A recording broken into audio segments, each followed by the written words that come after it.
함께 만드는 언론 미디어 협동조합.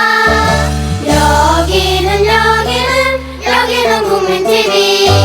함께 만드는 언론 미디어 협동조합. 여기는 국민TV.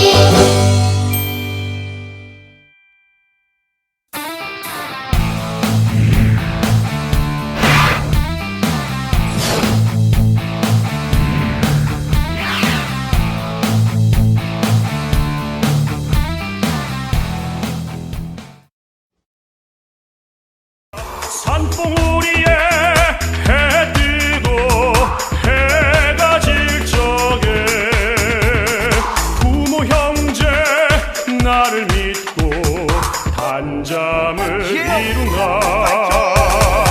세상에 너무 많아 할 일은 그래도 난 알아 바로 내가 갈 길은 나라 지키는 일 나의 부모 형제 사랑하는 그대들을 지키는 일 나 사이에 38선을 긋고 이른 아침부터 전투박근을 묶여 좀 힘들 것 같은데 No 대한민국 군인에게 가뿐해 네, 본격 꼰대 저격 방송 이런 꽃 같은 청춘입니다. 네 11회 시작하겠습니다.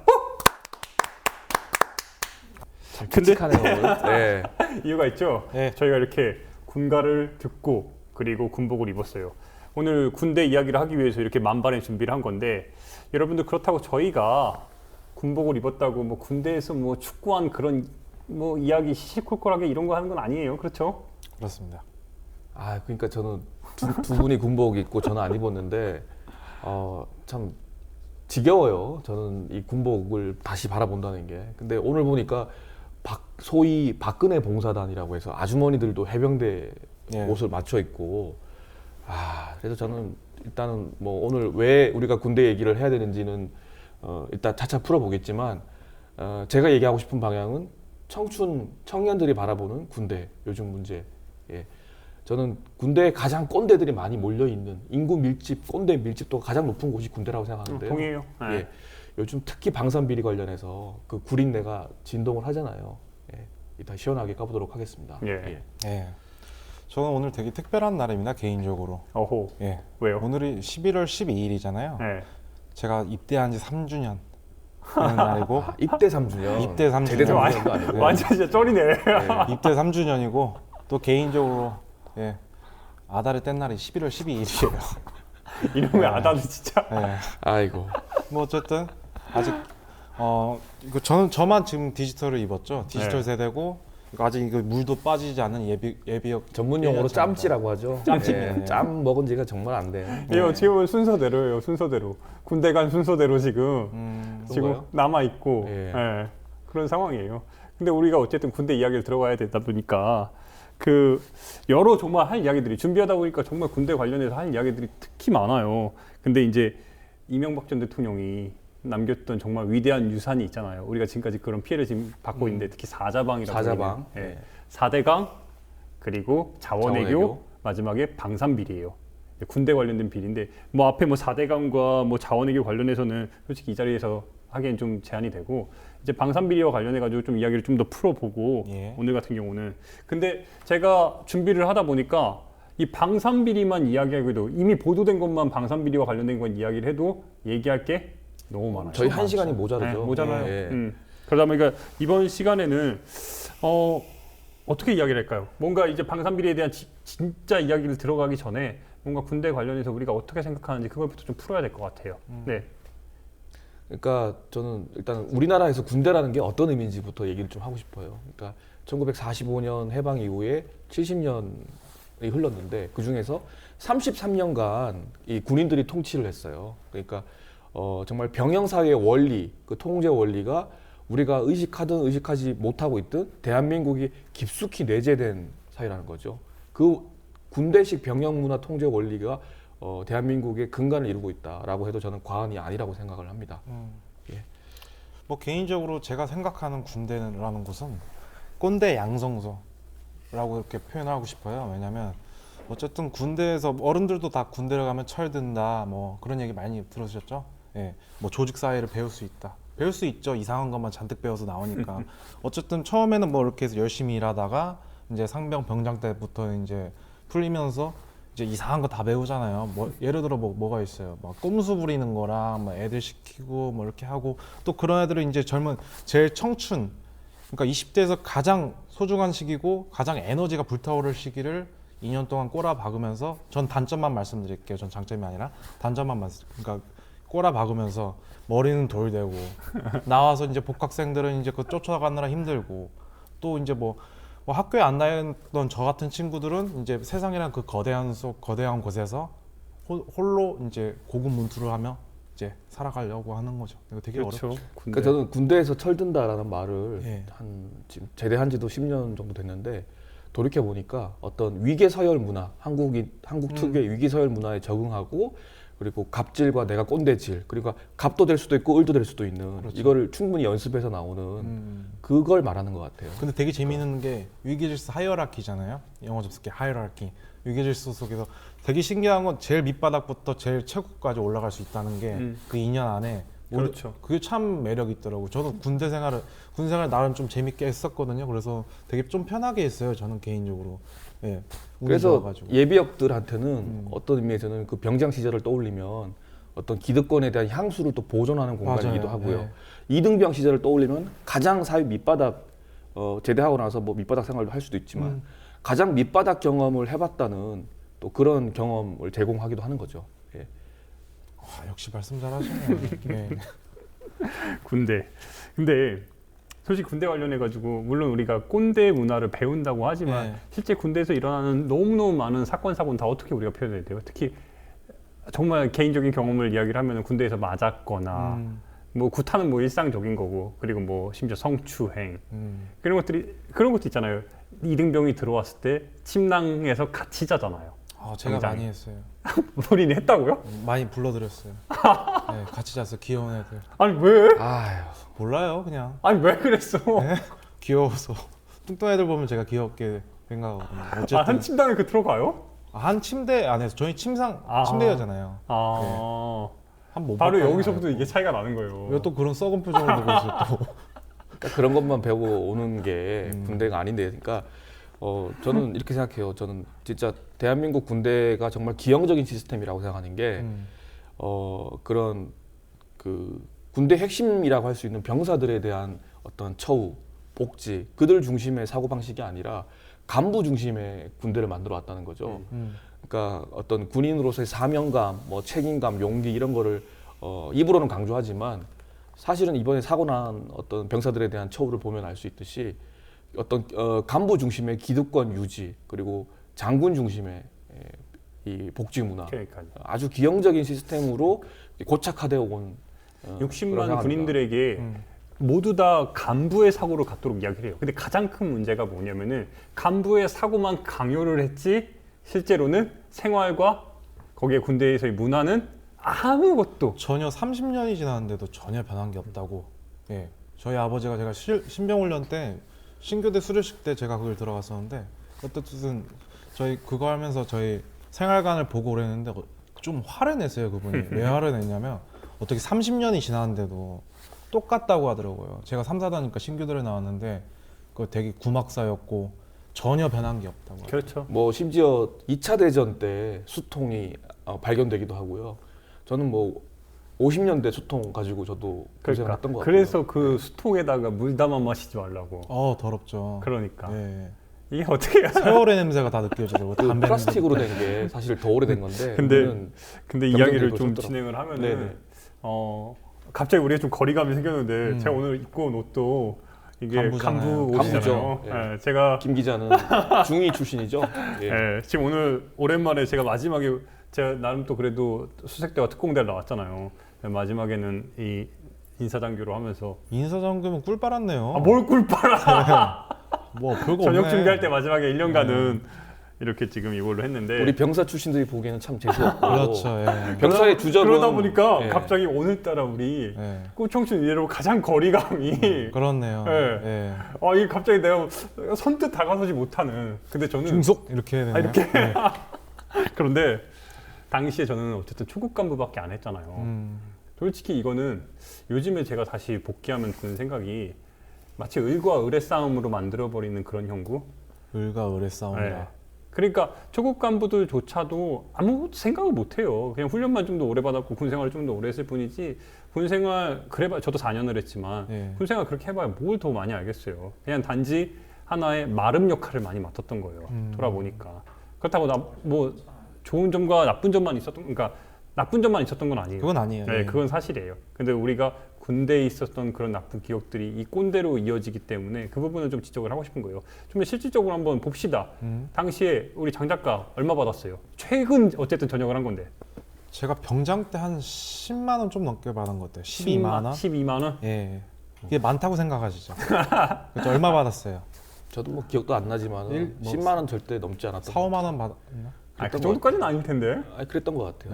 예. 제가 중2로 전역할 때 중2 2년차, 3년차가 됐을 때 예. 140만 원을 아, 받았어요. 많이 받았네. 당장 할 말이 없죠. 간부랑 어떻게 병사 월급을 비교를 해요. 예. 근데 최근에 군인 연봉이 퇴직 시 연금을 보니까 좀 전 개인적으로 좀 놀랐어요.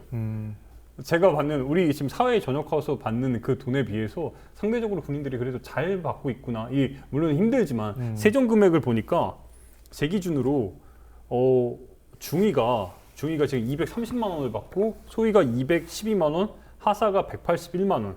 근데 재밌는 점은 대위부터 갑자기 380만 원을 받네요. 제가 지금 군대에 계속 남아 있었으면 저는 대위 한 5년 차 이 정도가 소령 됐을 텐데 소령 그건 이제 진급이 돼야 되니까. 근데 대위 5년 차였을 때 한 370, 80만 원을 받는 돈이에요. 지금 제가 받는 것보다 거의 뭐 괜찮네. 예. 그러니까 좀 놀랐어요. 근데 간부들은 어쨌든 생활 수준이 많이 높아지고 있다는 그런 역시 반증이 되고 간부니까 있어요. 간부의 월급을 보시네. 저는 병사들은 병사의 월급 제가 한번 읽어볼게요. 올해 초에 바뀌었죠.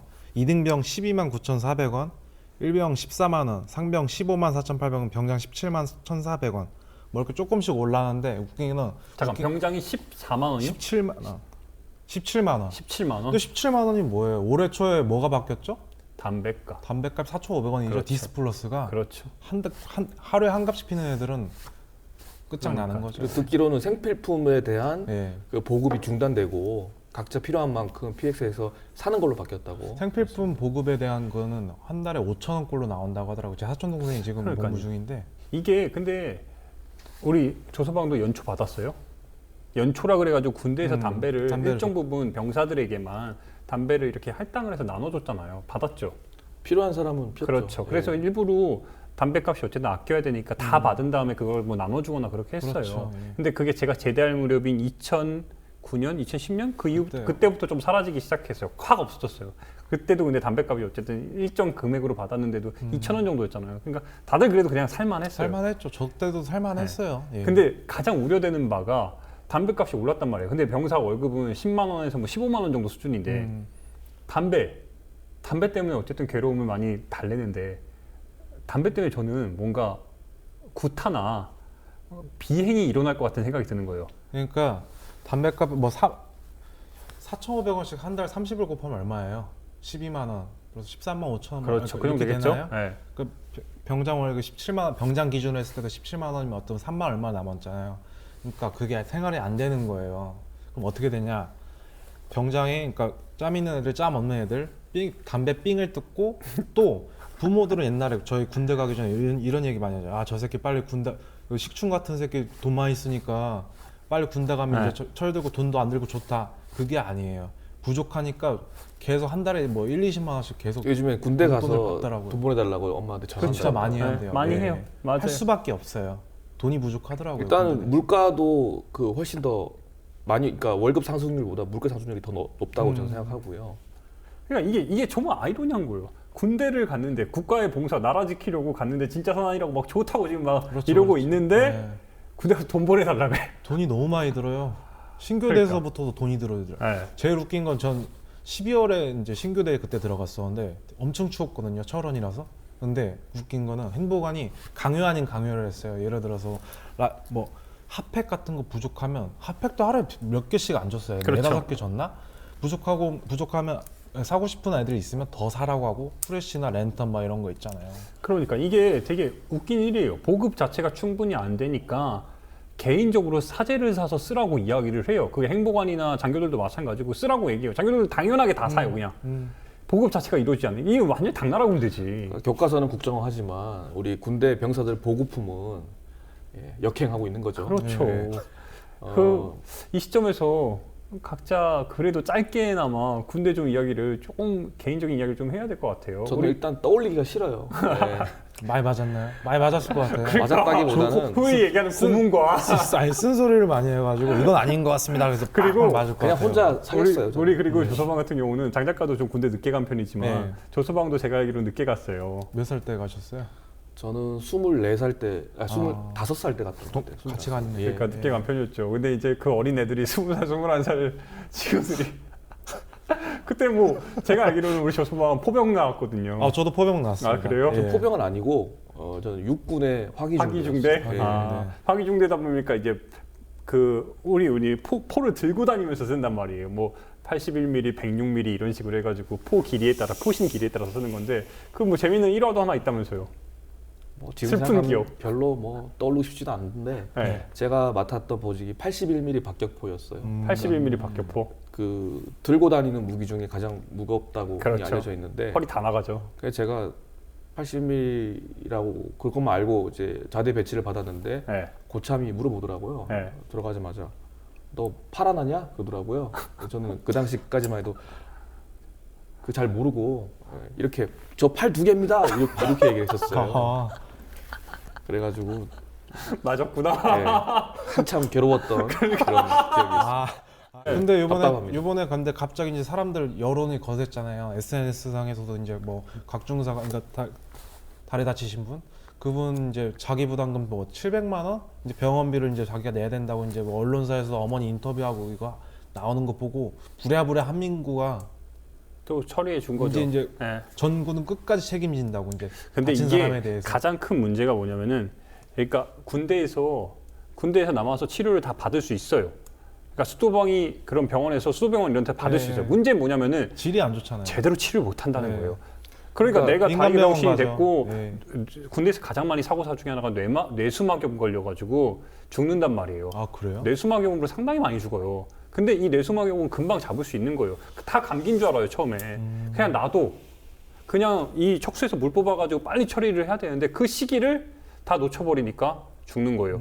제대로 된 조금의 치료를 하면 되는데 군대 병원을 못 믿으니까 다 나가요. 근데 실제로 그만큼 군대에서 군의관들이 제대로 못하죠. 실력도 안 되고. 그러니까 자기 부담 할 거냐 뭐 의무교정학교 다 나가요. 그러니까 뭐 저희들한테도 막 병사라는 병가 줄 테니까 나갈래 해서 자기 휴가 쓰면서 이제 나가잖아요. 그러니까 그렇죠. 군병원 자체가 자신들의 실력을 믿지 못하니까 그렇죠. 나가라고 얘기하는 거고요. 군병원에서도 그렇게 제대로 말을 된 하잖아요. 정형외과 전문의가 없다고 하니까요. 지금 대한민국 군대 병원에. 또 병사들 같은 경우는 일동병원이나 저희는 일동병원 그 갔었는데 좀 큰 병원은 가려고 하면 한 1, 2주는 기다려야 돼요. 엄청나게 오랜 시간이 걸립니다. 무슨 피 검사하는 것만 해도 그래가지고 자, 이런 점을 돌이켜 볼 때 우리가 정말 대한민국 군대가 누구를 위한 군대인가? 정말 우리 직업군인들 그리고 은퇴한 직업군인들을 위한 군대인가? 아니면 정말 안보와 우리 병사들 국방의 의무를 다하고 있는 병사들을 위한 군대인가? 되묻지 않을 수가 없는 것 같습니다. 그러니까요. 이게 지금 제가 한 가지 더 놀라운 게 뭐냐면은 대장, 소위 얘기하는 별단 사람들 있잖아요. 준장부터 이 사람들 연봉이 1억이에요. 네. 예. 품위 유지비는 별도겠죠. 그렇죠. 또. 그래도 예. 이게 순수하게 연봉만 1억이고 그 사람들에게 기본적으로 나오는 게 군인들의 좋은 점이 항상 이야기하는 게 차 나오잖아요. 대대장 때부터 이제 차가 나오기 시작하고 집 나오지 뭐. 집 나오지. 그리고 개인적인 뭐 집안일에 병사들 노동력 다 쓸 수 있고요. 네. 그런 거는 뭐 그러니까요. 근데 그나마 지금은 좀 덜해졌다고 했는데 옛날에는 지금 병사 한 명씩 데리고 다니면서 아예 집안일까지 시키고 막 그런 일들이 정말 맞아요, 많았잖아요. 맞아요. 그리고 뭐 되게 유명한 거는 뭐 장군 와이프들은 그러니까 장성까지 이제 현역 장교서부터 장군까지 간 와이프들은 정신병에 걸렸대잖아요. 좀. 그러니까 맞아요. 원래 그럴 수밖에 김장하고 없어요. 뭐 그러니까 다 도와주면서 이게 그럴 수밖에 없는 게 군 아파트를 보면은 저는 이제 삐오큐에 살았으니까 독신자 숙소에 살았으니까 그 옆에 있단 말이에요. 그나마 독립적이에요. 근데 군 관사 아파트들이 어쩌면은 제일 꼭대기층은 평수가 커요. 거기서부터 대령이 사는 거예요. 연대장이 밑에서부터 중령 서류 이렇게 있어가지고 뭐 일 있다 다 올라가야 돼. 진급하려면. 마누라들 네. 사이에서도 다 계급이 있는 거잖아요. 그렇죠. 네. 참 그리고 한 가지 더 일화가 뭐냐면은 저는 초등학교 때 육해공이 다 있는 공군회관 옆에 학교를 다녔어요. 근데 거기는 보람에 있는 거요? 그렇죠. 예. 잘 아는구나. 거긴 정말 육해공이 다 몰려 있어요. 근데 재밌는 점이 뭐냐? 거기서 수업을 하다 보면은 반환이 40명 중에 30명이 다 군자녀야. 근데 거기서도 계급별로 나뉘는 거예요. 아, 애들 사이에서도. 애들 사이에서도 아버지가 소령이냐, 그 당시 나이가 되면은 소령 중령이란 그렇죠, 말이에요. 그렇죠. 다. 예. 근데 아버지가 중사인 애들도 있어요. 중사인 애들을 만약에 중년 아이 새끼 까면 큰일 나네요. 복잡해지죠. 아, 복잡- 재밌다. 저는 그걸 어릴 때부터 봤던 거예요. 아, 재밌네요. 네. 박지만 씨도 예전에 뭐 학교 다닐 때 고등학교, 중고등학교 다닐 때 되게 깡패처럼 하고 다녔다는 그럴 수밖에 얘기가. 없지. 예. 참. 애들 조인트 까고 막 애들 사이에서 초등학교에서도 근데 예. 가장 슬픈 점이 뭐냐면은 그래요. 병사들 우리나라 항상 이게 꼰대스러운 말이지만 과거엔 더했다 이런 말 하잖아요. 근데 어쨌든 지금 변해야 되는데 항상 군대 갔다 온 사람들이 그런 얘기잖아. 나 과거에 너희보다 더 심했어. 똑같아. 힘든 건 다 상대적인 건 그렇죠. 똑같아요. 50년 전이나 지금이나. 그러니까 결론적으로 국방부가 지금 아까 말한 어떤 사고 병사나 어떤 전상자들에 대한 어떤 그 대책을 근본적으로 세우지 않는 이유는 유사 민원들이 빈발할까봐 두려워서래요.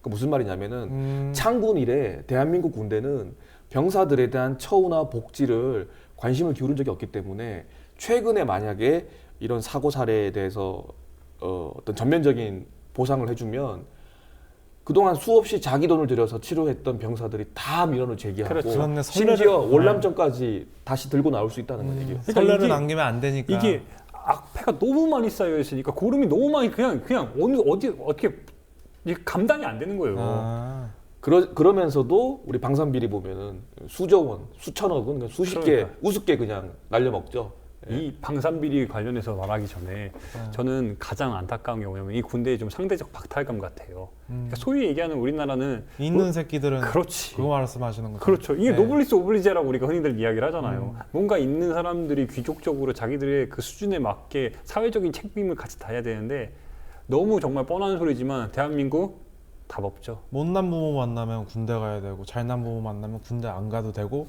혹시 군대를 갔다고 해도 되게 편한 데 가고. 그러니까요. 네.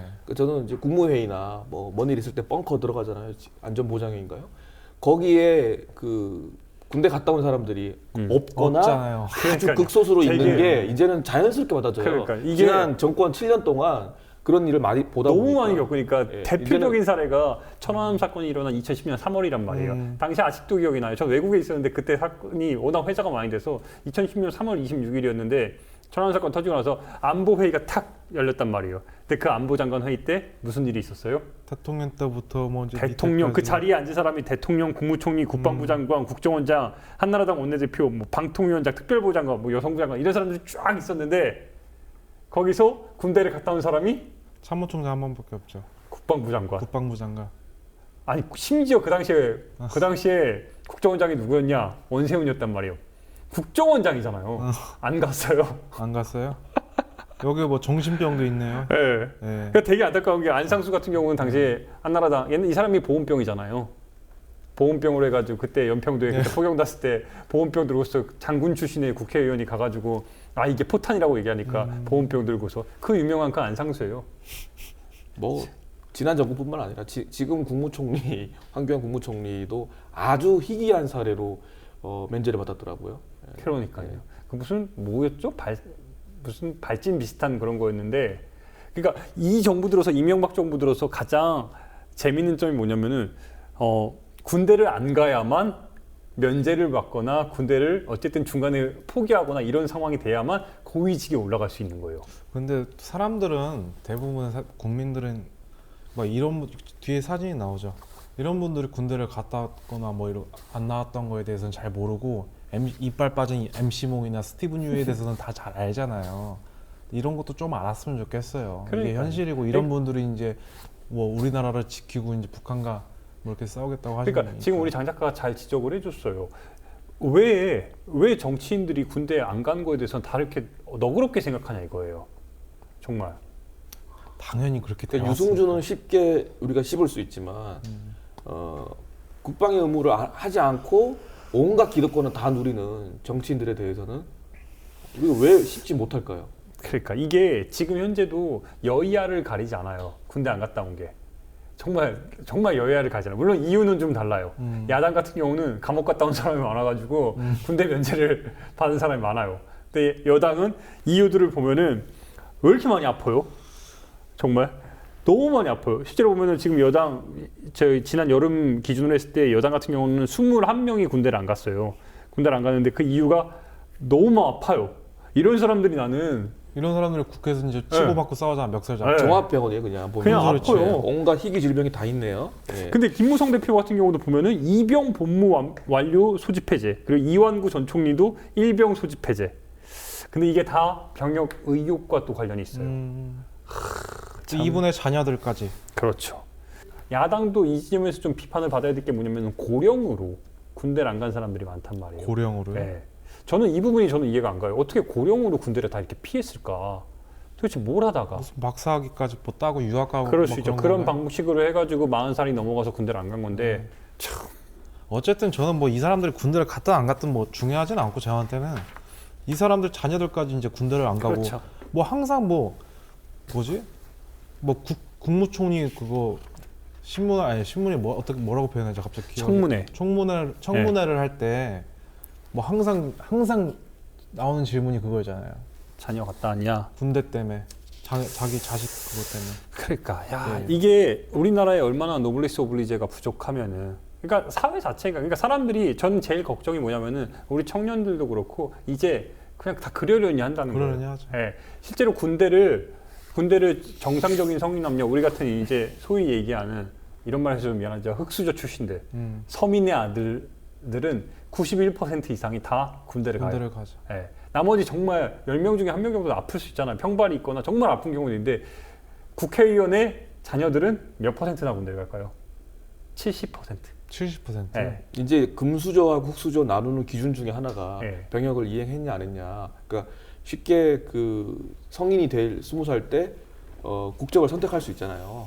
그래서 미국에서 태어난 아이들 대부분 그런 걸 미리 다 염두에 두고 그렇죠. 가는 거 아니겠습니까? 근데 더 억울한 점은 뭐냐면은 저는 장교 출신임에도 불구하고 저희가 훈련 받을 때 저 학사장교를 나왔거든요. 훈련이 삼자관학교에서 되게 그러니까 장교들 사이에서도 성골과 진골이 있어요. 그렇죠. 저 개무시 당하는. 저는 완전히 개무시당하는 그 학사장교 후반기인데 그것도 정말 무시 많이 당했는데 그 훈련을 받으면서 어떤 일이 있었냐면은 훈련이 솔직히 힘들거든요. 장교 훈련 힘들어요. 힘든데 거기서도 아버지가 뭐냐에 따라서 보직이 달라지는 거예요. 물론 우리도 뺑뺑이를 돌려요. 뺑뺑이 돌리고 해병대는 지원받고 하는데 그 상 내에서도 보직이 자체가 변한다는 거예요. 이게 병사들은 근데 더 심하잖아요.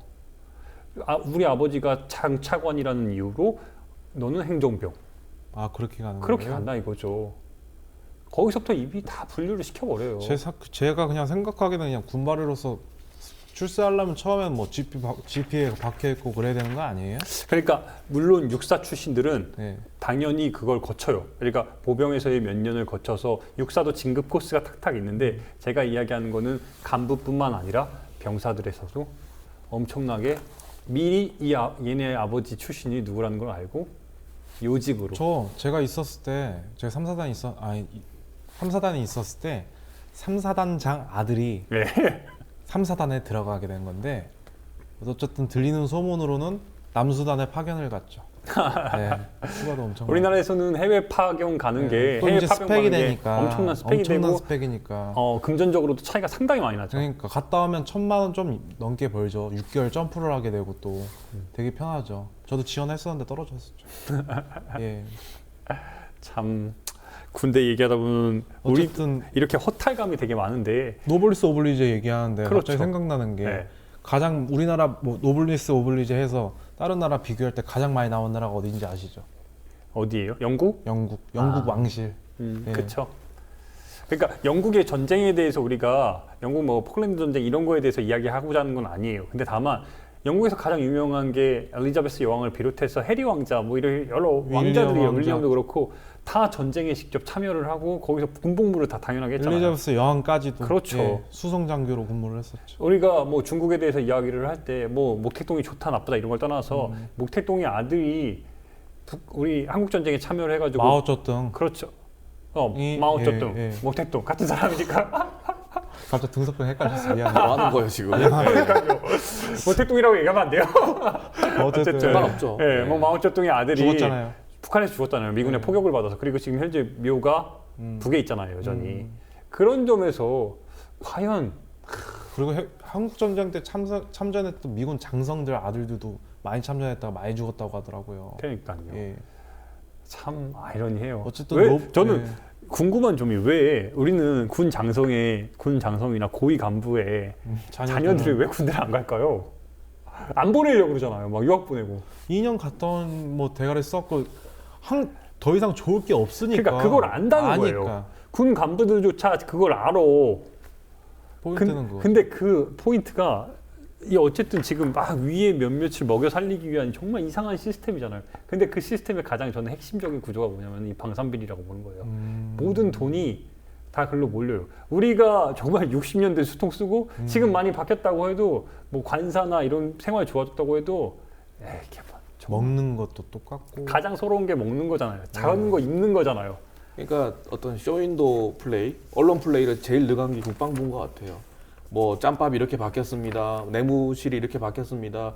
온갖 그 모델하우스처럼 해가지고 샘플을 만들어서 언론한테 공개는 하지만 실제 그 병사들이 먹고 입고 살고 있는 곳하고는 격차가 너무 크다는 거죠. 그렇죠. 그러니까 국방 홍보 그 비디오를 보면은 막 군대만 보면은 아휴 제가 군대 있을 최고예요. 때 진짜 사나이를 봤었는데 네. 진짜 화가 났어요. 왜요? 그건 너무 해피엔딩도 너무 동화 같은 이야기잖아요. 그 역겨웠고 또 진짜 사나이 자체도 거짓말인 게 저희 3사단에 왔었는데 저 거기에 지원했었어요. 거기서 이제 엑기스만 뽑아가지고 면접 한 300명이 지원했나? 한 5명 뽑고 어쨌든 다 가짜죠. 다 가짜죠. 네. 그것도 방송이니까. 군대리아는 족가고 뭐가 맛있어. 맛없어요. 그래 난 예비군 가면 네. 군대리아 그리운데. 근데 맛있긴 한데 어쨌든 거기서 보면 짜증 나죠. 근데 방산비리 관련해가지고 조금 우리도 좀 짚어야 될 것 같아요. 예. 그렇다고 이 시간에 우리가 뭐다 이렇게 하긴 그러지만 방산비리가 얼마나 심각한지 이제는 뭐 방산비리나 군대 문제는 사실은 우리 국민TV의 인기 프로가 있지 않습니까? 진짜 안보. 네. 김종대 씨와 정국식 선생님이 하시는 진짜 안보를 보시는 게 더 좋을 것 같고요. 근데 제가 가장 안타까웠던 점은 그 참모총장 출신이 이제는 방산비리까지 연관이 돼 있다면서요. 저는 오늘 말씀드리고 싶은 거는 네. 우리가 그 이름을 역사에 남겨야 된다. 그래서 보통 지금 언론 방산비리 관련된 데는 장교들을 보면 대령까지는 성만 나와요. 뭐 전모 대령, 무슨 임모 대령, 그리고 이제 장군들부터 이름이 공개되는데 저는 그 문화를 싹 바꿔서 실명 공개를 해야 된다. 예. 그리고 성범죄자들 그 신상 공개하듯이 저는 대대손손 역사의 이름을 남겨야 된다고 생각합니다. 그러니까요. 그게 필요해요. 군인으로서 그렇게 평생 자기가 군인이라는 거를 정체성을 가지고 일했던 사람들이 정말 나라를 좀먹는 거잖아요. 그러니까요. 이게 실제 전쟁이 유사시에 우리 어떻게 지금 될까요? 휴전 상황이라 그걸 맨날 강조하면서 정신력, 뭐 보안 이런 거 맨날 강조하면서 만약에 전쟁이 났을 때 이러면 안 되지만 과연 제대로 포가 나갈까요? 저는 두려워요. 이게 제가 가장 썩어 빠진 정신력이 네. 합참의장 그리고 참모총장들한테서 발견된다는 거죠. 그러니까 그 오르기 위해서 이게 전투력이 강하고 애국에 대한 이게 아니라 위에 얼마나 잘해야 짜웅을 잘해야 올라가는 그 길이라는 거예요. 군대에서 배우는 게 우리가 꼰대짓 배운다는 게 바로 뭐냐면은 내 애국심과 조직에 대한 충성도 이런 거 필요 없어요. 짜웅이야. 맞아요. 그걸 배우니까 올라가는 거예요. 그러니까 빠는 것도 거기서 배는 거고 거기서 나와서 사회까지 연결이 네. 되니까 군 조직 문화가 라인도 이어지는 잘 거죠. 타야 되고. 예. 웃기죠. 그러니까 전 사회의 꼰대화는 군대가 없으면 쉽게 와야 된다고 저는 생각합니다. 그래서 저는 좀 가장 대표적인 거 장 작가도 많이 조사한 걸로 알고 있는데 가장 대표적인 것만 제가 방산비리에서 예. 몇 가지 짚어보겠습니다. 네. 지난 정권 이명박 정권부터 박근혜 정권까지 7년간 약 70조 원의 국방비가 새로운 무기 도입에 쓰였다고 하는데 한국형 전투기 70조 원이요? 어마어마하죠. 70조 원? 예. 일단 그 중에서 제가 대표적인 방산비리 한번 소개해 보겠습니다. 예. 일단 간단한 것부터 시작하겠습니다. USB 아시죠? USB. USB. USB가 예. 보통 시가로 한 10,000원 정도 하는 거를 95만 원에 구입한 사례가 있고요. 그리고 제일 가장 그 대표 사례로 많이 언급되는 흑표 전차가 있습니다. 네. 흑표 전차, 파워팩, 엔진과 변속기가 같이 붙어 있는 이 파워팩 부실, 두산중공업입니다. 기억하셔야 됩니다. 두산중공업이 기술력이 없음에도 불구하고 할 수 있다라고 이렇게 했었고, 그것이 그렇죠. 결국 부실, 아무리 시간을 줘도 개발할 수 있는 능력과 실력이 없다는 게 명백해졌습니다. 그러니까요. 그리고 세계 최초로 가라앉지 않는 잠수함이 만들어졌습니다. 재밌네요. 예. 그리고 세계 최초로 총알 못 막는 방탄복. 방탄복. 그리고 세계 최초로 구조를 못하는 구조함. 예, 우리가 세월호 때 봤던 통영함이죠. 이 통영함이 대표적으로 이 합참, 그러니까 그렇죠. 그게 해군 참모총장이 연루됐는데 30대입니다. 30대 해군 참모총장입니다. 대한민국 30대 해군 참모총장 황기철입니다. 이름을 황기철. 기억했으면 좋겠어요. 이런 거는. 예. 이런 걸 교과서에서 써야죠. 황기철 및 장교가 9명이 구속됐고요. 그러니까 구조용 음파 탐지기를 구입해야 되는데 어선용 음파 탐지기를 구입해서 근데 그것도 원래 2억짜리래요. 근데 41억에 41억에 속에 팔았어. 구입했죠. 제가 최근 어떻게 됐나 살펴봤더니 1심에서 무죄를 받았어요. 왜요? 그래서 정부 우리 합동수사본부에서는 이거는 이 큰 방산 비리에 대한 면죄부를 주는 거다라고 지금 항소심이 진행 중인 걸로 알고 있는데, 그 밑에 있던 대령, 김대령이라고 알려져 있는데 김대령은 징역 4년에 추징금 4억 8,200을 받았습니다. 그러니까 이런 벌금이나 이런 걸 받아도 실제로 헤쳐먹은 것보다 적게 나가니까. 그럴 수 있죠. 갔다 오면 또 돈 받겠죠. 그렇죠. 어떻게 되게 취업시켜주겠죠, 방산업체에다가. 예, 뭐 그래 조금 더 해보면은 네. 세계 최초로 사격이 안 되는 복합소총 K-11이죠. 그 저도 기억이 나요. 뉴스에 이렇게 뭐 각종 신기술이 장착된 소총으로 희한하게 예, 생긴 총이죠. 예. 이렇게 언론에 알려졌는데 4,500억짜리 사업이었는데 내구성이 너무 없어가지고 양산은 불가능한 그렇죠. 사업으로 밝혀졌고요. 근데 이제 너무나 흔해 빠진 방식이죠. 시험 검사서를 조작해서 또는 시험 검사 방법을 조작해서 방산업체 임원이 구속되었습니다. 또 그리고 해상 작전이 불가능한 해상 작전 헬기 와일드캣. 이 사업이 또 지금 관건인 게 채공 시간이 39분밖에 안 된대요. 그래서 해상 작전이 불가능한 사업인데 여기에 좀 거물이 걸려 있습니다. 지금 수사 중인데요. 최윤희 전 합참의장 이자 제29대 해군 참모총장이죠. 그분이 수사 대상에 오른 거죠? 지금 수사 선상에 오르고 있고 뇌물수수로 지금 내사가 진행 중인 걸로 알고 있습니다. 이게 그럴 수밖에 없는 게 자기들이 그 위치에 오르기까지 헤쳐먹은 게 있잖아요. 그러니까 로비를 하면서 그 위에, 물론 다 그렇다는 건 아니에요. 그런데 그 위치에 똑같은 놈들이 올리고 서로 당기고 하다 보니까 되는 거예요. 저는 합참의장이라는 게 그 상징적인 의미가 있는 것 같은데요. 대한민국에 포스타가 8명이 있습니다. 네, 육해공 통틀어서 그렇죠. 한미연합사령부까지 통틀어서 8명이 있는데 합참의장이라는 자리는 참 사실 특이하죠. 상징적인 자리잖아요. 대한민국 그 현역 군인 중에 최고 직위로 알고 있고 넘버원이죠. 예. 그 사람이 방산비리에 그 아들 친인척과 깊숙이 개입되어서 지금 수사선상이 오르고 있고 곧 재판을 받을 가능성이 높습니다. 그리고 김양 전 보훈처장도 14억 수수로 지금 구속이 되어 있습니다. 마지막으로 하나만 더 하겠습니다. 네. 원체 많은데 지금 다 할 수는 없고 하나만 더 너무 하겠습니다. 많아서. 네. 1조 8천억이 사업비로 책정되어 있었던 고속주행이 불가능한 고속함입니다. 세계 최초입니다. 고속주행이 안 되는 고속함입니다. 윤영하급 유도탄 고속함인데요. 이게 고속으로 가면 갈지자로 운행을 한다고 하고요. 여기도 참모총장이 걸렸습니다. 27대 해군 참모총장인 정옥근, 그러니까. 이름을 기억하셔야 돼요. 정옥근 해군 참모총장이 1심 판결이 났습니다. 1심에서 10년을 받았고 벌금 4억을 선고받았습니다. 근데 이 뇌물 수수로 이제 그 혐의가 있는 게 7억 7천을 뇌물을 받았다라고 알려져 있는데 현재 2심에서 나는 전혀 뇌물을 받은 적이 없다라고 지금 전면 이게 부인하고 있습니다. 만약에 지금 언급한 그런 사업들이 제대로 됐다면, 그리고 거기서 나온 돈들이 장병들의 복지를 위해서 쓰였다면 대한민국 군대 좋아지죠. 아니 여기서도 방산비리 나오잖아요. 네. 방한이 되지 않은 방한복. 그러니까 이 신형전투복 좋다고 이게 엄청나게 추워요. 이야기를 했는데 그 병사들이 여름에는 덥고 그렇죠. 겨울에는 엄청 춥고 그래서 좀 짬되는 병사들은 그 구형 전투복을 입었죠. 개구리를 입었어요. 이게 웃긴 거예요. 네. 제대로 된 뭔가 다 만들어놔요. 겉에 모양만 멀쩡하고 그럴듯하게. 안에는 전혀 아무것도 되어 있는 게 없다는 거예요. 이지스함도 뭐 40몇 발 중에서 24발이 불발탄이고 뭐 그런 얘기도 있잖아요. 그러니까 가장 불고기함이죠. 우리 작은 보급품, 뭐 침낭도 그렇게 옛날 거. 그 아주 솜이 부실하게 들었다고 하는데 그러니까. 침낭부터 최고급 전투기까지 예. 그러니까 저는 방산 비리로 얼룩져 이게 있습니다. 얼마 전에 이 사회에서 충암고 급식 사태 일어났잖아요. 학생들 난리가 네. 났잖아요. 저는 이게 다 연결선상에 있다고 봐요. 다 그냥 연결돼 있어요. 저도 예비군 가가지고 제가 오마이뉴스에 있을 때 예비군 전문 기자였는데 예비군 훈련 갈 때마다 기사를 안 쓰고 싶은데 쓸 수밖에 없어요. 왜?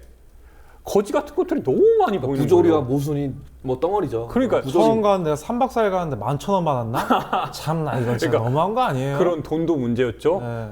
밥이라고 나오는 것들이 와. 그 공국이라고 나오는데 아 이건 사람이 먹을 수 없어요. 사리곰탕 1,000원짜리가 더 맛있죠. 자 예비군 얘기까지 하면 정말 오늘 밤을 새도 모자랄 것 같은데요. 뭐 어쨌든 이게 어쨌든 좋아져야 되잖아요. 근데 문제는 지금 우리가 얘기하면 할수록 답이 없다는 거예요. 답이. 근데 저는 또 다른 측면에서 보자면 네. 이게 군대만의 문제 또는 국방부만의 문제가 아니라 우리가 헬조선 사회를 2015년 지금 대한민국을 헬조선으로 규정하고 있다면 이런 헬조선일 수밖에 없는 원리가 대한민국 군대에도 그 일맥상통하는 원리가 적용되는 것 같아요.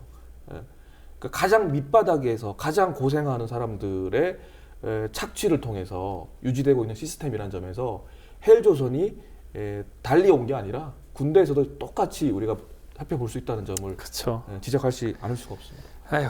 노블리스 오블리제가 한국식으로 해석하자면 윗물이 맑아야 아랫물이 맑다라고 이렇게 말하고 싶어요. 좋다. 윗물을 맑아야지 아랫물도 맑고 전쟁이 위에서 이제 전쟁 나서 위에 전쟁이 나면 만약에 유사시 그런 일이 생기면 위에서 어떻게 해줘야 액션을 취해줘 밑에서 그렇게 싸우지 위에서 그렇게 안 하면 누가 싸우겠어요. 근데 대한민국 군대는 역사적 경험 자체가 그런 게 거의 없다고 볼 수 있죠. 한국 전쟁 때 한강 철교 폭파하고 폭파했잖아요. 도망간 네, 사람이 죽고. 누구입니까? 예. 국민들 서울 시민들 안심하시라고 하고 그 방송을 대전에서 했다고 녹음했다고 하니까요. 예. 가만히 있으라고. 그렇네요. 가만히 있으라가 세월에만 적용되는 게 아니라 네. 한국 전쟁 때부터 그러니까요. 국민들에게 강요되어 왔던 이건 얘기입니다. 임진왜란 때 의지로 도망간 선조나 뭐 승만이 형이나 거기까지 가면 또 뭐 이게 국민 의식이 문제인가요? 조선 만도에 사는 국민 의식 그 뭐가 문제일까요? 이건 도대체 그 섬나라 있는 애들하고 뭐가 틀릴까요? 도대체 자, 근데 그럼 근데 예. 맞아요. 근데 우리가 어쨌든 군대는 우리가 징병제로 계속 유지하고 있고 전 세계 유일한 분단 국가로서 현재도 지금 전시 체제에 있는 거잖아요. 뭐 비전 뭐 휴전일 상태라고 하지만 어쨌든 대치 상황인데 그렇다고 포기하고 그냥 이대로 갈 수 있는 건 아니잖아요. 총체적인 이 모든 걸 다 바꿀 수 있는 저는 한 큐에 바꿀 수 있는 거는 저는 전 군의 말 그대로 간부화예요. 간부화. 이게 참 되게 북한식 말 같은데 어쨌든 쓸데없는 그러니까 충성심 없는 병사들보다 네. 병사 10명보다 진짜 충성심 있고 돈 많이 받고 해가지고 한 명 있는 그 전투력이 더 저도 일당식을 그렇게 할수 봐요. 있게 나을 것 같아요. 이 무식하게 네. 60만 왜 유지를 하냐고요. 대가리수 싸움도 아닌데 이제 뭐 백병전 하지도 않는데. 북한이 100만이라서 그런 건가? 근데 그러면서도 지금 이제 입대를 하는 것도 아주 뭐 번호표를 미리 들어가기 힘들어요. 예. 뽑아야 된다 그러고 뭐 1년 이상 심하면 1년 이상 예. 기다리기도 한다고 맞아요. 그러더라고요. 예. 예. 왜 그래요? 몇 그건? 년 뒤면 또 다시 그 인구 절벽 그 위기가 와서 또 병사들 수가 갑자기 그렇죠. 모자라는 시기가 또 곧 다가온다고 하더라고요. 그 전에 올해 여름에 어떤 일이 있었어요. 예비군 가서도 총 쏘다가 사로에 올라가가지고 옆 사람 총 쏴가지고 예. 아 그런 일이 있었죠. 예. 이게 관리가. 개판이죠, 개판. 예. 근데 더 문제는 그렇게 군대에 대해서 저는 그 안전대책이라고 나온 게 총을 아예 이제 묶어놨더라고요. 근데 그 되게 허술한 거 그 사진 자료 한번 보여주셔야 돼요. 아니 되게 허술해. 총을 묶어놨는데 저는 진짜 이게 아무리 진짜 구더기 모서서 장 못 담그는 거예요. 총을 묶어놓고 쏘는 군대가 어디 있어요? 우리가 맨날 실전 감각 유지하라고 하는데 실전 감각은 동영상 속에서만 나와요. 맞아. 그래서 이 총체적인 이 모든 것들을 다 한 큐에 해결할 수 있는 저는 방법은 저는 지속적으로 군대 있을 때부터 이야기를 했어요. 징병제 폐지해라.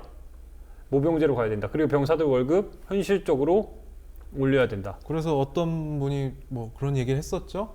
말씀해 주세요. 그렇죠. 남경필 경기도지사가 군대 참 재밌어요. 군대 월급을 올려야 된다. 그러니까 새누리당 출신이니까 더 안보에 대해서 어쨌든 이런 부분에서 연관지어서 이야기를 했어요. 50만 원 수준으로 올려야 된다. 50만 원도 많은 게 아니죠. 맨날 우리가 자조적으로 얘기하는 게 군대 시급 100원이다. 그러니까 100원이잖아요. 아, 지금 근데 그러니까 병장 월급으로만 따졌을 때 다 모으면 1년 연봉이 200몇만 원이에요. 그거 모은 사람 본 적 있어요? 2년 동안. 있긴 있어요. 네. 있긴 있는데 그런 애들은 이제 인간 말종이죠. 그런 새끼들은 인간 말종이죠. 후임들한테 돈 한 번도 안 쓰는 애들. 그런 애들 만나면 안 되고 어쨌든. 근데 200만 원. 남경필 지사가 50만 원 이제 주착을 했는데 제가 볼 때 어렵진 않아요. 그러니까 하려고 하면 할 수 있어요. 조금 줄이면 할 수 있을 것 예, 같아요. 이런 방산비리 이런 거 방산비리. 없애고 그리고 뭐 돈이라는 건 어차피 어디다 투여를 해서 어떻게 잘 쓰는 건데 우리나라 지금 전체 1년 예산 중에 34%를 항상 군 예산으로 책정을 한단 말이에요. 근데 이 대부분의 예산들이 다 누구한테 가냐 이거죠.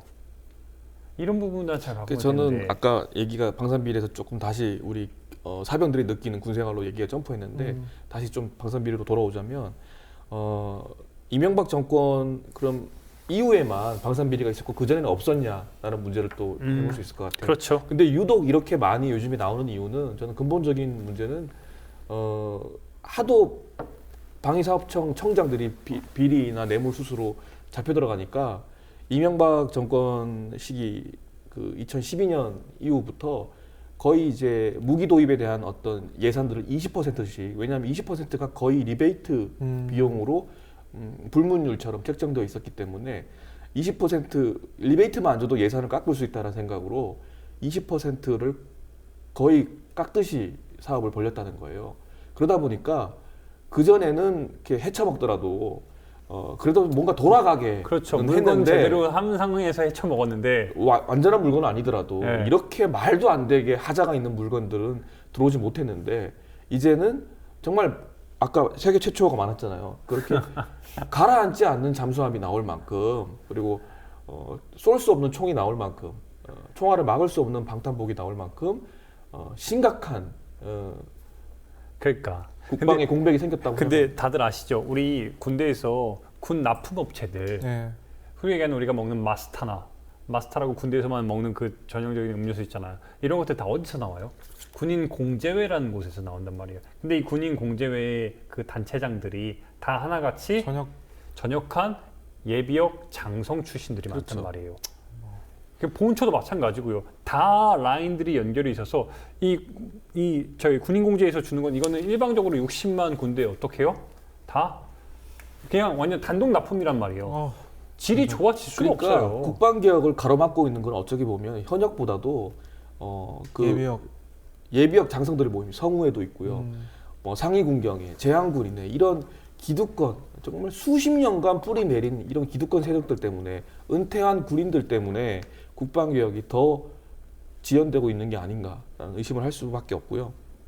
결국은 이게 참 나라를 지키는 과정 속에서 인건비가 제일 많이 든다는 것도 참 아이러니한 상황이고 참 이제는 예. 리베이트라는 것이 계속되어 왔다는 거예요. 수십 년간. 그게 관행처럼 되어 왔는데 지난 정권 이후에 이렇게 말도 안 되게 부실하게 일어나는 거는 아까 말씀드렸다시피 군피아가 있다는 거죠. 그리고 비리를 어떻게 헤쳐먹을까 하는 군인들, 고위 장교들과 그리고 방위사업청과 그 주변 기관들에 얽혀 있는 관료들 그리고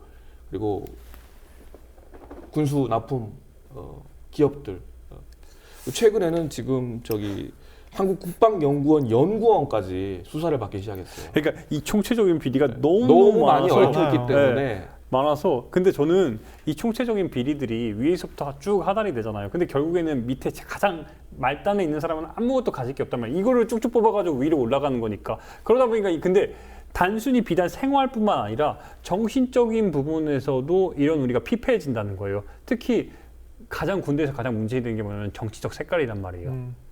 저도 군대 있을 때 노무현 대통령 돌아가셨는데 그때 제가 군대에서 약간 좀 색깔이 불손하다 해가지고 저는 관리 장교였단 말이에요. 아 그래요? 관리 대상 장교였어. 어. 그런 식의 취급을 받았는데 장 작가도 그런 경험이 있잖아요. 웃겼던 건 저는 훈련소에서 제가 2012년 12월 며칠이죠? 그날이 박근혜 대통령이 당선된 날이 12월 19일이었나요? 어쨌든 그 전날에 네. 저희도 투표를 했잖아요. 군발이들도 하잖아요. 그 김중사 실명은 말하면 뭐 그 사람 열심히 하니까 어쨌든 모르겠는데 그 사람이 계속 이렇게 강조를 했어요.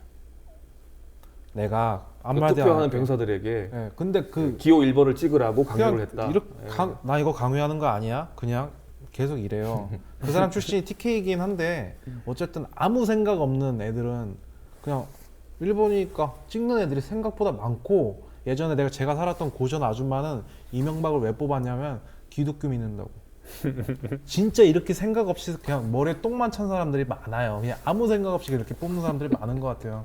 그러니까 이런 특히 지금 꼰대 관련해서 군대 우리가 생활에 집중을 했지만 특히 그 안보 교육 있잖아요. 안보 교육들이 그거 처음에 듣다 보면은 참 말도 안 된다고 생각이 계속 듣다 보면은 맞는 것 같아요. 뭐 그렇게 저는 그리고 또 그런 안보 교육이나 예비군에서 네. 그 교육하시는 분들이 사실은 은퇴 군인들에 대한 밥벌이 수단인 것 그렇죠. 같아요. 그게 크죠. 철저히. 네. 예. 사실 그것 때문에 예비군 개혁도 못 하고 있는 거고요. 예.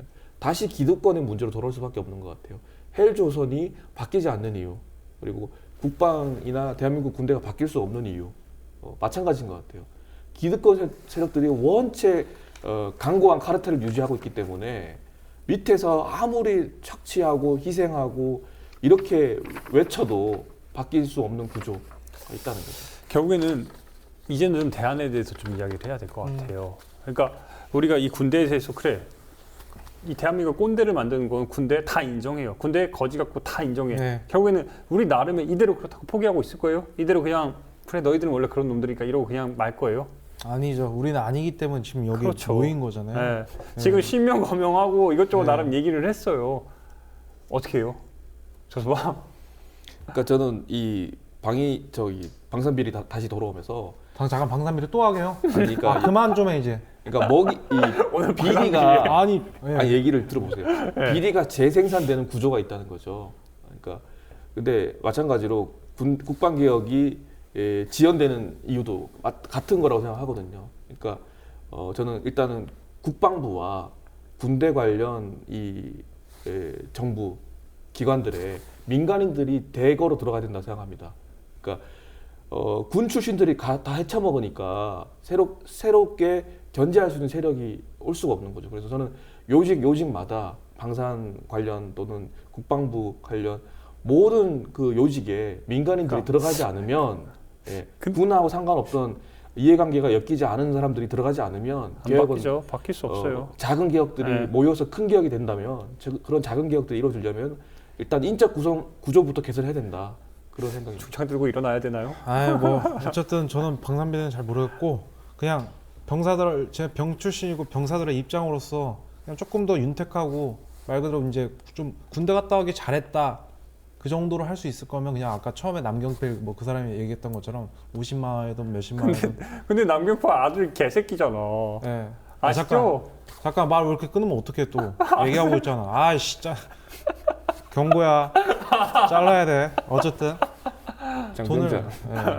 장병장 입장으로서 제가 개인적으로 너무 전역하고 너무 힘들어서 제가 사람 죽은 데 살잖아. 돈 없으니까. 예.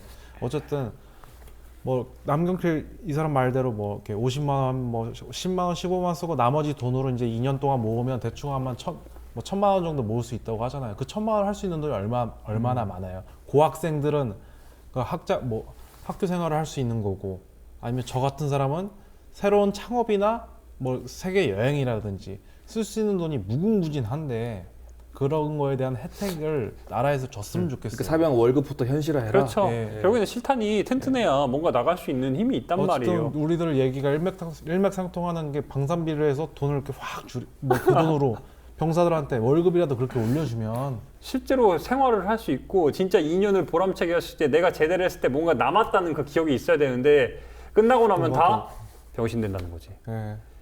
다치면 자기만 손해고. 그렇죠. 그러니까 시대 변화를 전혀 반영하지 못하는 군대. 예, 오히려 역행하고 있는 군대 문화. 그러니까요. 이게 지금 벌써 우리가 시간이 1시간이 지나서 벌써요. 예.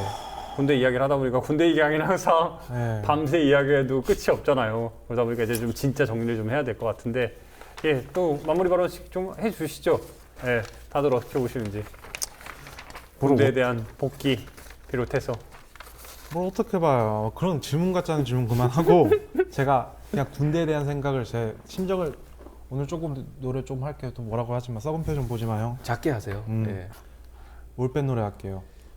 군대가 좋다길래 지원해서 갔더니 내무실에 들어갔더니 빠따 만치더라. 빠따 맞고 있던 도중 어머니가 찾아와 맞은 엉덩이 쓰다듬으며 눈물만 흘리시더라. 에라 니 김이 빤다고 군대가 부모 잃고 애인 잃고 다고 군대가 여기까지입니다. 그래도 여태까지 잠깐 노래한 것 중에 진짜 제일 잘했는데 있는 노래죠 이게. 네, 올밴. 올라이즈 올밴의 밴드. 지원가라고 하더라고요. 아, 오케이. 네. 그래도 장태가 노래 중에 제일 좋아요. 지금까지 들었던 것 중에. 아 그래요? 네 알겠습니다. 아무튼 이걸로 다 가름된 것 같고요. 우리 조서방은요? 저는 그 약간 오늘 우리 대통령님의 말씀을 좀 인용해 볼까 해요. 최근에 또 주옥 같은 말씀을 하셨더라고요. 네. 조금 바꿔서 제가 해볼게요. 간절히 바라면 온 우주가 도와준다고 하신 우리 무당 같기도 하고 심령술사 같기도 한 대통령의 말씀을 조금 제가 인용해 볼게요. 오늘 살펴봤듯이 진짜 국방 전체 흐름을 보면 우리가 불안한 기운이 아주 강하게 있어요. 뭐냐면은 국방의 기강이 흔들리면 국민들의 혼이 흔들린다. 흔들리고 있잖아요. 네, 흔들리고 있잖아요 지금. 다 꼰대화 되고 있죠. 그런데 그런 면에서 보자면 진짜 우리가 교과서 얘기를 다시 좀 끌고 오자면 항일 독립운동의 역사와 우리 임시정부의 역사가 비정상이 되고 친일, 기회주의, 친미, 반공의 역사를 정상으로 만들려는 나라에서 이 한국 사회 수국 꼴통화의 천병이라고 생각합니다. 저는 대한민국 군대가 한국 사회의 그 우경화의 천병인 대한민국 군대와 국방부가 제대로 돌아간다면 정말 이상한 일이 아닌가. 헬조선에서 군대만 잘 돌아간다는 것도 그렇죠. 이상하잖아요. 근데 구조 자체가 다 연결이 돼 있기 때문에 그래서 저는 육해군 똥별들 그리고 국방부, 방위사업청을 새롭게 국정화 시켜야 된다. 이런 주장을 하고 싶어요. 알겠습니다. 준비 많이 했네요. 국정화도 여러 방향이 있단 말이에요. 저는 새롭게 국정화 시켜야 된다. 진짜 국정화 시킬 건 따로 있다라고 생각합니다. 알겠습니다. 저도 끝으로 한마디만 하면은 이렇게만 군생활을 할 수 있으면 돼요.